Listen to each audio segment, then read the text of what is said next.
타이밍 아니야 난 좀 더 가까이 그러다 갑자기 싹 I'ma steal it 맘을 훔쳐 you are gonna love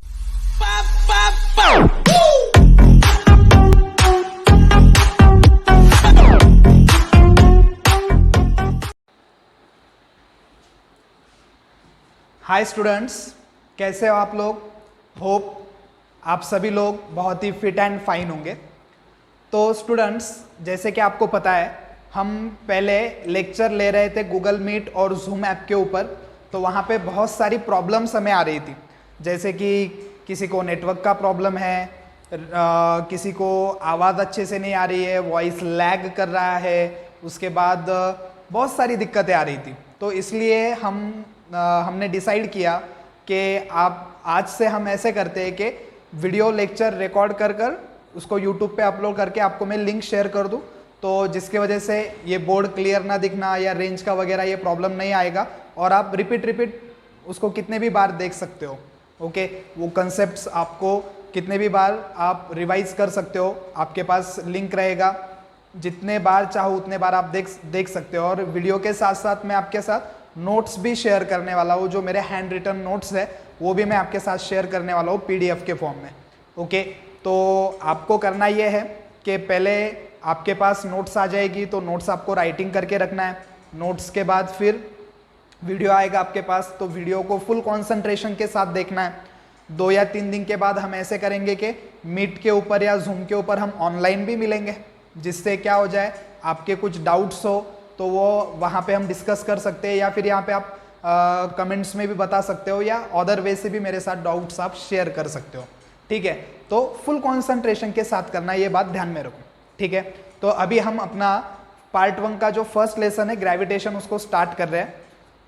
already notes आपको मैंने भेज दिए पीडीएफ के फॉर्म में, तो देखो वहाँ पे नोट्स, टेक्स्ट बुक और ये वीडियो, ये सब चीज़ें आपको एक साथ रखकर क्या करना है, स्टडी करना है। आपका टेक्स्ट बुक भी ओपन चाहिए, नोट्स भी आपने लिखी हुई होने चाहिए, और उसके बाद वीडियो भी आपको फुल कंसंट्रेशन के साथ देखना है।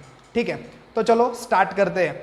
जो पहला जो कॉन्सेप्ट यहाँ पे दिया हुआ है वो फोर्स से रिलेटेड है। अब देखो, अगर हम ग्रेविटेशन अगर बोले तो सबसे पहले हमारे माइंड में, मतलब हम इस वर्ड को बोलते कैसे हैं, हम ऐसे बोलते हैं इसको ग्रेविटेशनल फोर्स, राइट ना। क्या बोलते हैं इसको, ग्रेविटेशनल फोर्स बोलते हैं। एक टाइप का क्या है, फोर्स है।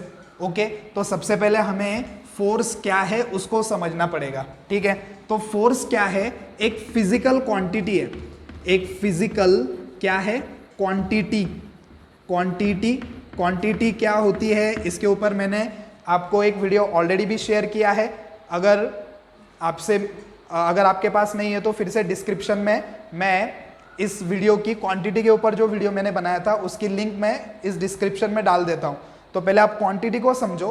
क्वांटिटी क्या होती है कि जिस थिंग को हम काउंट कर सकते हैं उसको बोलते हैं क्वांटिटी। ओके, और क्वांटिटी के कितने टाइप्स होते हैं स्टूडेंट्स, क्वांटिटी के 2 टाइप्स होते हैं। एक होता है स्केलर और दूसरा होता है vector quantity, right. Scalar quantity का मतलब क्या, स्केलर मतलब the quantity who have magnitude only. Okay, quantity जिसके पास सिर्फ क्या है, मैग्नीट्यूड है। मतलब क्या कि आप उस क्वांटिटी को सिर्फ मेजर कर सकते हो, उसे डायरेक्शन नहीं बता सकते।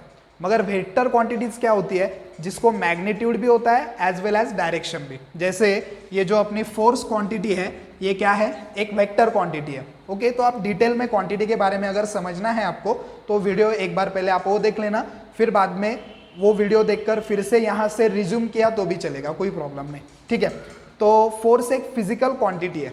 ओके, अब इस फिजिकल क्वांटिटी को अगर हम देखें अपने डे टू डे लाइफ में तो हम क्या कह सकते हैं, simple.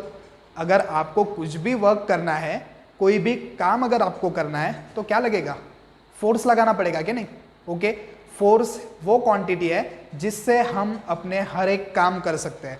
Force is the physical quantity with the help of which we can do any work और एनीथिंग। ओके, मतलब अगर हमें क्या करना है, कोई ऑब्जेक्ट रेस्ट में है उसको मोशन में लाना है, या फिर कोई मूविंग ऑब्जेक्ट है उसको स्टॉप करना है, राइट। अगर मूविंग ऑब्जेक्ट की डायरेक्शन बदलनी है, मूविंग ऑब्जेक्ट की स्पीड चेंज करनी है, हमें कुछ भी अगर करना है तो क्या लगेगा, हमें फोर्स लगेगा। So what is the force, वहां पे नोट्स में देखो मैंने उसकी अलग अलग 3 डेफिनेशंस दी है। जो सबसे पहली डेफिनेशन है क्या है, देखो, the physical thing which required to do anything, कुछ भी करने के लिए, एनी वर्क करने के लिए जो भी फिजिकल थिंग लगेगी उसे क्या बोलेंगे आप, फोर्स बोलेंगे। ओके उसके बाद और एक डेफिनेशन की हमने कि physical thing required to move the object, to stop the object, change the direction of object, to increase or decrease the speed of object, that physical quantity is also called as force. और third definition है push or pull on an object with mass that causes it to change its velocity। मतलब क्या है, एक कोई भी object जिसको कुछ मास है उसके ऊपर क्या लगाना, एक तो पुश या पुल।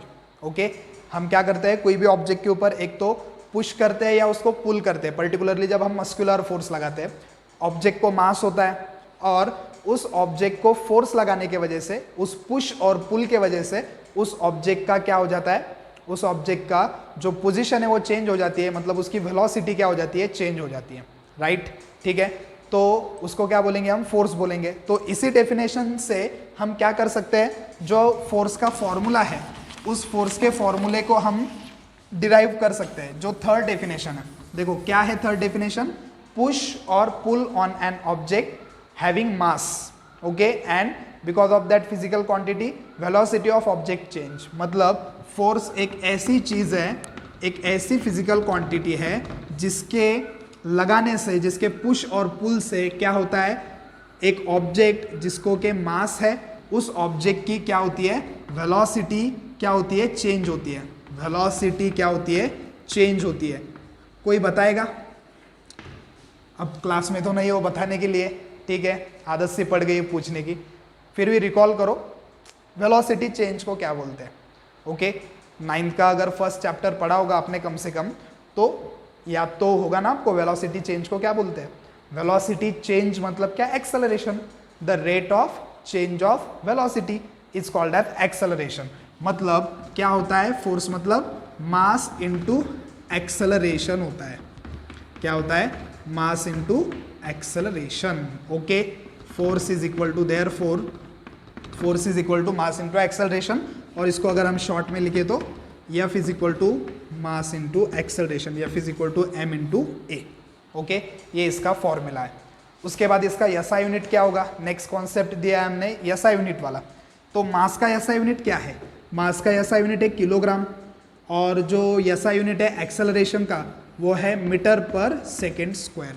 ओके तो जो फोर्स का एसआई यूनिट हो गया किलोग्राम मीटर पर सेकेंड स्क्वायर।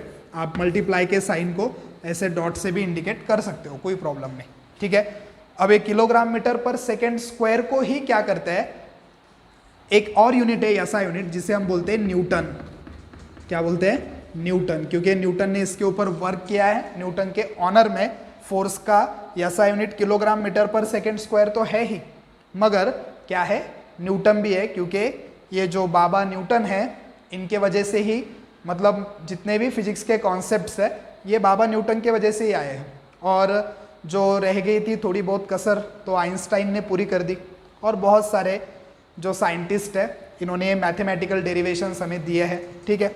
ये force is equal to mass into acceleration था, ये समझ में आ गया। अब उसके बाद मास का ऐसा यूनिट किलोग्राम, एक्सेलरेशन का मीटर पर सेकेंड स्क्वायर, इसलिए जो यूनिट हो गया फोर्स का किलोग्राम मीटर पर सेकेंड स्क्वायर। और किलोग्राम मीटर पर सेकेंड स्क्वायर को ही क्या बोलते हैं, उसको बोलते हैं न्यूटन। तो most of the time newton ही ऐसा यूनिट लिखा जाता है, और न्यूटन का जो इंडिकेशन है वो कैपिटल एन है।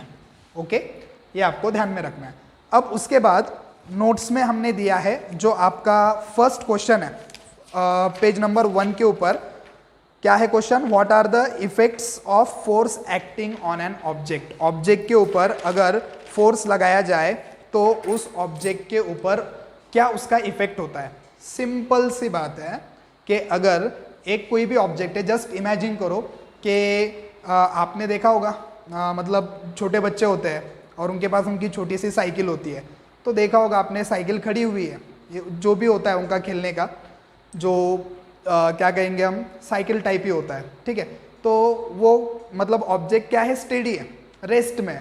अब वो क्या करते हैं, उसके ऊपर फोर्स लगाते हैं, मस्कुलर फोर्स, तो रेस्ट वाली चीज़ क्या हो जाती है, मोशन में आ जाती है। ओके, उसके बाद अगर मोशन में कोई चीज़ है, ओके, मूव कर रही है, और अगर हम उसके ऊपर फोर्स लगाते हैं तो क्या होगा, वो मूविंग ऑब्जेक्ट क्या हो जाएगा, स्टॉप हो जाएगा। सिंपल सी बात है, मूविंग ऑब्जेक्ट स्टॉप हो जाएगा।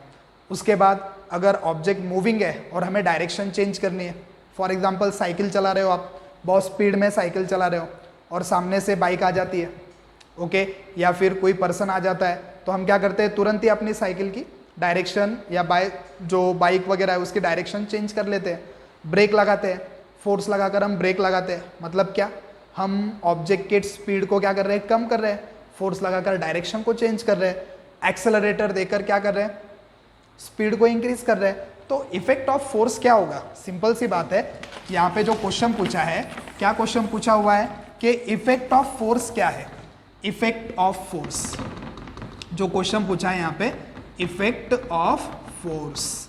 तो इफेक्ट ऑफ फोर्स क्या होगा, सिंपल सी बात है कि ऑब्जेक्ट क्या करेगा, मूव करेगा, ओके, फोर्स लगाने के बाद।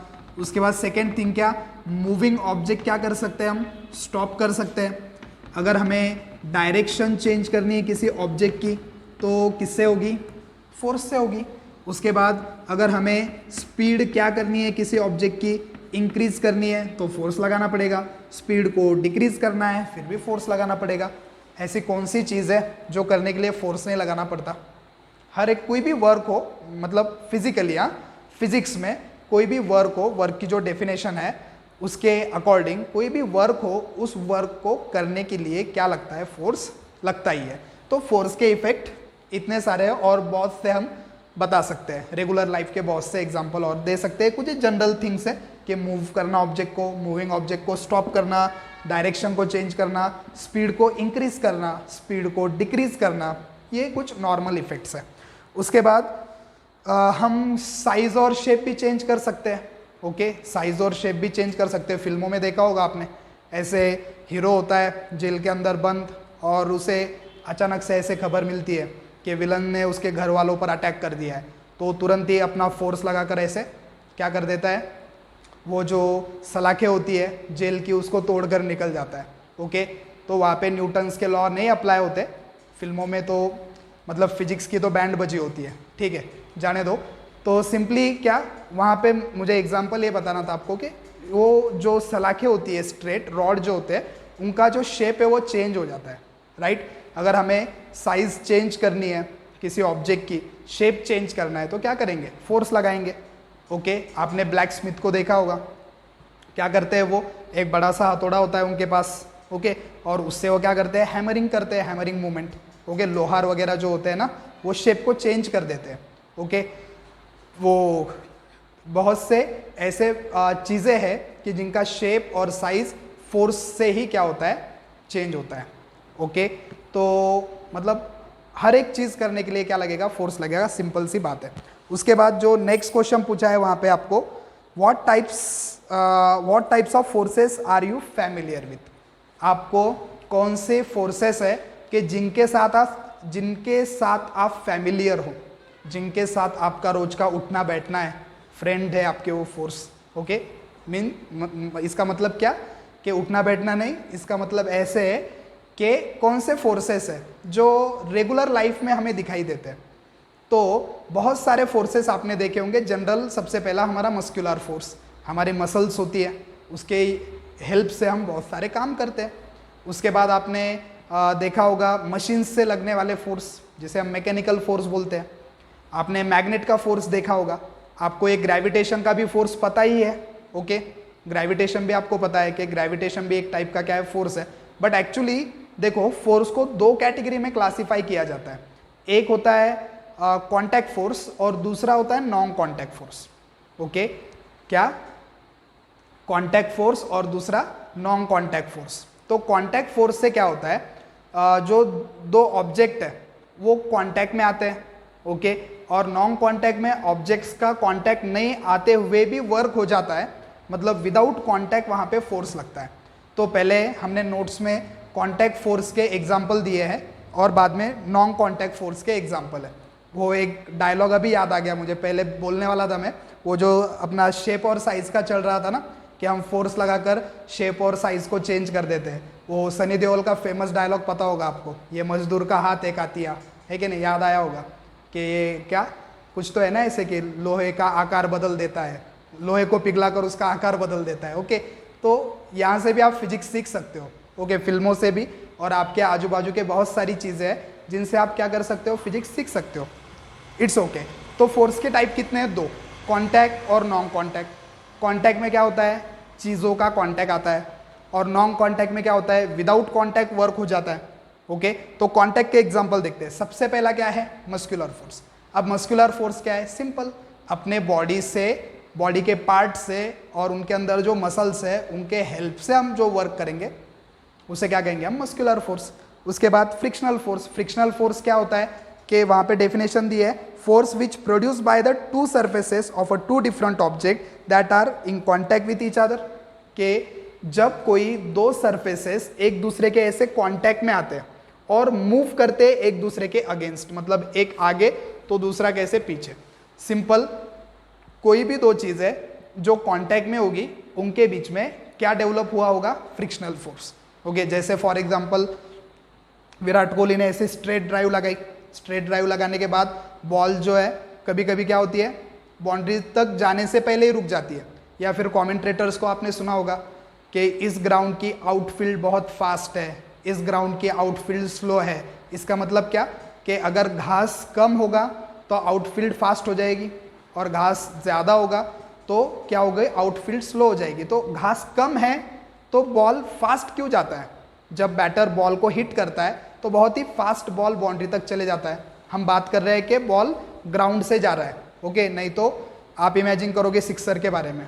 हम बात कर रहे हैं कि बॉल कैसे जा रहा है, ग्राउंड से जा रहा है। तो घास अगर कम है तो क्या होगा, फ्रिक्शन कम लगेगा, मतलब घास और बॉल के जब सरफेस कांटेक्ट में आएंगे, जब दोनों आगे, मतलब बॉल आगे मूव कर रहा है और ग्राउंड पीछे, मतलब मूव नहीं कर रहा मगर बॉल के रिस्पेक्ट में वो पीछे जा रहा है।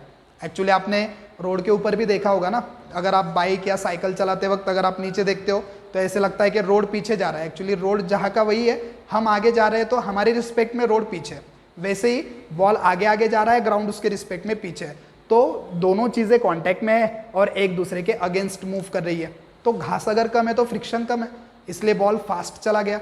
और घास ज़्यादा होगी तो क्या होगा, बॉल क्या होगा, थोड़ा सा स्लो जाएगा। ओके, क्योंकि फ्रिक्शन कैसे लगेगा, ज़्यादा।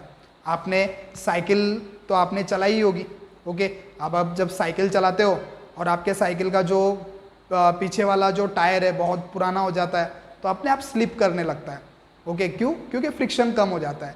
और अगर न्यू टायर आप बाय करते हो, तो न्यू टायर लेते हो तो उसके ऊपर ग्रिप्स लगी होती है बहुत सारी, जिसके वजह से क्या होता है, फ्रिक्शन ज़्यादा होता है स्लिप होने में, मतलब स्लिप नहीं होती है फिर। ठीक है, तो कोई भी दो चीज़ें कांटेक्ट में आएगी और वो एक दूसरे के ऊपर, सिंपल ऐसे कहेंगे कि हम घिसेगी। ओके, इसे हिंदी में या मराठी में बोलते हैं घर्षण, घर्षण बल बोलते हैं इसको।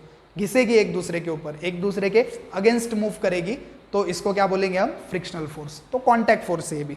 उसके बाद बायोंड फोर्स। ये फोर्स बहुत ध्यान से सुनो और अच्छे से याद रखो, क्योंकि इस फोर्स का एप्लीकेशन हमें आगे आने वाले पार्ट में लगने वाला है। क्योंकि जो फ्री फॉल का कॉन्सेप्ट अगर आप देखो, आपके पेज नंबर 11 के ऊपर दिया है, देखो पेज नंबर 11 के ऊपर फ्री फॉल का कंसेप्ट, उसको समझने के लिए बायोंड फोर्स की बहुत ज़रूरत होगी। तो बायोंड फोर्स होता क्या है, सबसे पहले बायोंड फोर्स जो है वो सिर्फ फ्लूइड्स लगाते हैं, मतलब गैस और लिक्विड। फ्लूइड्स मतलब क्या, the things which can flow, जो थिंग फ्लो हो सकती है उन्हें बोलते हैं फ्लूइड्स। तो गैस फ्लो हो सकते हैं और लिक्विड्स फ्लो हो सकते हैं।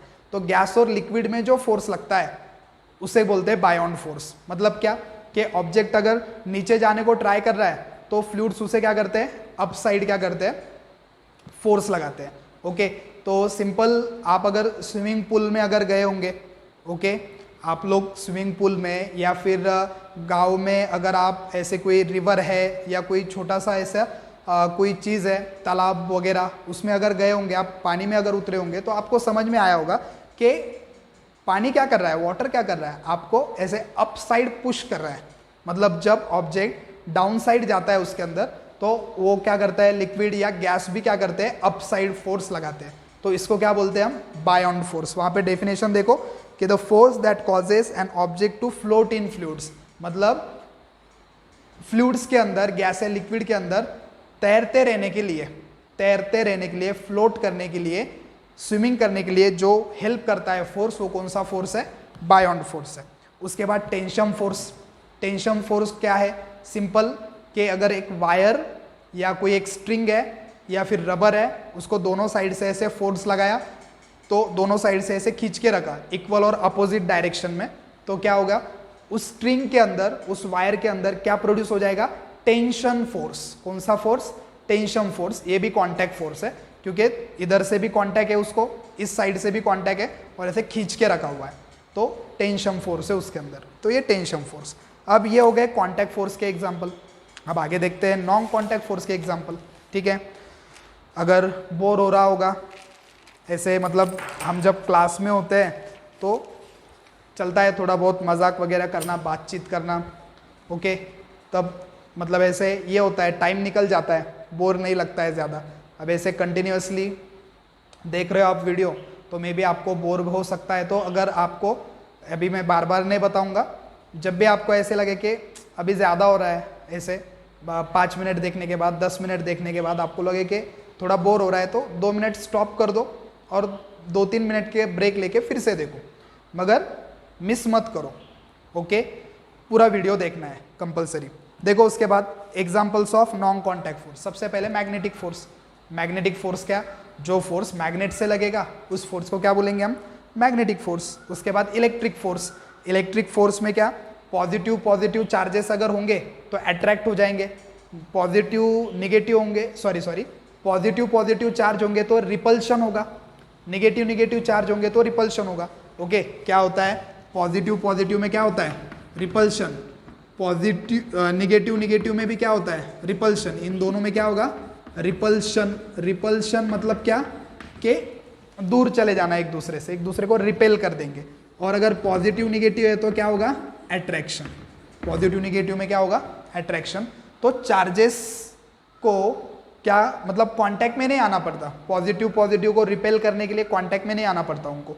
उसके बाद पॉजिटिव निगेटिव अट्रैक्शन के लिए कांटेक्ट में आने की जरूरत नहीं है, दूर से भी वो क्या कर सकते हैं, अट्रैक्ट कर सकते हैं। तो इसलिए ये भी क्या है, नॉन कांटेक्ट फोर्स है। उसके बाद है इलेक्ट्रोमैग्नेटिक फोर्स। इलेक्ट्रोमैग्नेटिक मतलब क्या, कि जिसके अंदर इलेक्ट्रिसिटी और मैग्नेटिज्म दोनों भी फोर्स को अगर हम मिक्स कर दे तो उसको बोलेंगे इलेक्ट्रोमैग्नेटिक फोर्स। जैसे कि आप अभी वीडियो देख रहे होंगे, आराम से सोफा के ऊपर बैठकर, चेयर के ऊपर बैठकर, मस्त आपके ऊपर फैन चल रहा होगा, कूलर चल रहा होगा, उसके अंदर जो मोटर घूम रही है, कभी सोचा है उसके बारे में, किस फोर्स का एप्लीकेशन है, उसके अंदर है इलेक्ट्रोमैग्नेटिक फोर्स का एप्लीकेशन। अगर आपने मोटर कभी देखी होगी ना, तो मैग्नेट होता है उसके अंदर, और इधर वायर से क्या आ रही है, इलेक्ट्रिसिटी। तो electric force plus magnetic force का कॉम्बिनेशन है, तो उसको बोलेंगे क्या, इलेक्ट्रोमैग्नेटिक फोर्स। उसके बाद इलेक्ट्रोस्टैटिक फोर्स। आपने ये तो बचपन में किया ही होगा ना, कि कोम्ब लिया या फिर पेन लिया या स्केल ली, ऐसे घिसा अपने बालों के ऊपर और क्या कर दिया, जो छोटे छोटे पीसेस है, कागज़ के टुकड़े जो है, उनको अट्रैक्ट किया, ओके। तो जब आप घिसते नहीं हो, ऐसे फ्रिक्शनेट नहीं करते हो और डायरेक्टली उस चीज़ को पीसेस ऑफ पेपर के पास लेकर जाते हो, तो अट्रैक्शन होता है क्या, नहीं होता है। क्यों नहीं होता, क्योंकि उसके अंदर के चार्जेस क्या है, स्टेडी है। इलेक्ट्रोस्टैटिक, इलेक्ट्रो मतलब इलेक्ट्रिक चार्ज और स्टैटिक मतलब कैसे, स्टेशनरी। चार्जेस क्या है, स्टेशनरी है, एक जगह पे मूव नहीं कर रहे हैं। थोड़ा सा फोर्स लगाकर हम उनको घिस के नॉर्मल मोशन में लाते हैं और चेक करते हैं, हाँ इसके अंदर चार्ज है, अट्रैक्शन है, मतलब पॉजिटिव नेगेटिव चार्ज है। तो जब अगर चार्ज क्या हो, स्टेशनरी हो, ओके, तो इसको क्या बोलेंगे हम, इलेक्ट्रोस्टैटिक। और ये फोर्स क्यों है, क्योंकि ये जो चार्ज है, जो स्टेशनरी चार्ज है, वो भी अट्रैक्शन कर सकते हैं। कांटेक्ट में आना पड़ता है क्या, नहीं। डायरेक्टली ऐसे लगाना पड़ता है क्या कागज़ को, वो पीसेस ऑफ पेपर को, नहीं। क्या होता है, दूर से अट्रैक्शन हो जाता है, मतलब ये क्या है, नॉन कांटेक्ट फोर्स है। और उसके बाद है ग्रेविटेशनल फोर्स, जिसके ऊपर अपना पूरा चैप्टर डिपेंड है। ग्रेविटेशनल फोर्स क्या है, यूनिवर्स में कोई भी दो चीज़ें हैं, उनके अंदर एक अट्रैक्शन है, उसको बोलेंगे ग्रेविटेशन। जैसे कि अर्थ और सन में अट्रैक्शन है, अर्थ और मून में अट्रैक्शन है। तो यूनिवर्स के कोई भी दो ऑब्जेक्ट है, सेलेस्टियल बॉडीज, हाँ, सिर्फ स्पेस में जो ऑब्जेक्ट है उनके अंदर जो अट्रैक्शन है उसको बोलेंगे ग्रेविटेशनल फोर्स। तो ये हो गए आपके कुछ एग्जाम्पल कॉन्टैक्ट के और कुछ नॉन कॉन्टैक्ट के।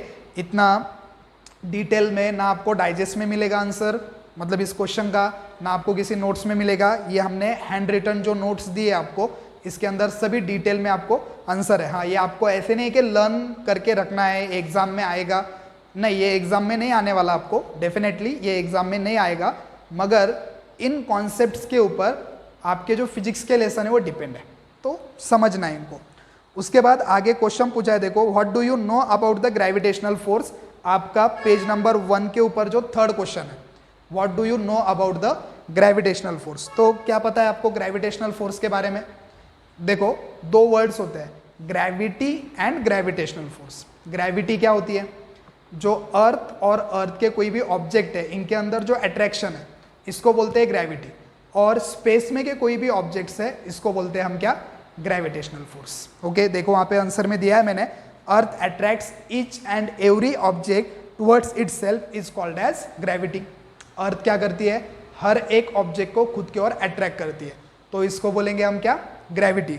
और उसके बाद यूनिवर्स के कोई भी दो ऑब्जेक्ट है, any two object in the astronomical मतलब जो भी यूनिवर्स में, स्पेस में, attracts each other is called as gravitational force. आगे आने वाले वीडियोस में हम डिफरेंस और थोड़ा डिटेल में एक्सप्लेन करेंगे कि ग्रेविटी और ग्रेविटेशन में क्या डिफरेंस है, देखेंगे आगे। अभी इतना आंसर ठीक है यहाँ पे।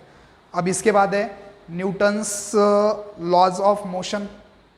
न्यूटन्स लॉज ऑफ मोशन, तो मुझे ऐसे लगता है कि इस वीडियो के लिए इतना सफिशिएंट है। कितने मिनट का हो गया लेक्चर क्या पता, 26 मिनट्स का हो गया मिनिमम, मतलब आधे घंटे का लेक्चर हो गया। तो ठीक है, मुझे ऐसे लगता है कि न्यूटन्स लॉज ऑफ मोशन के ऊपर जो क्वेश्चन पूछा है इसके ऊपर मैं एक अलग से वीडियो बना के देता हूँ आपको। ओके, उसके अंदर हम और 9th के कुछ कॉन्सेप्ट्स हैं उनको भी रिवाइज करेंगे। मतलब सिंपली जो लॉज ऑफ मोशन जो आपका फर्स्ट लेसन था 9th स्टैंडर्ड का, उसमें के मोस्ट ऑफ द कॉन्सेप्ट्स आपके क्या होने वाले हैं, रिवाइज होने वाले हैं, तो उसके ऊपर एक अलग से वीडियो बना देता हूँ। ठीक है, अभी के लिए इतना आप स्टडी करो और नोट्स वगैरह राइटिंग करने हैं।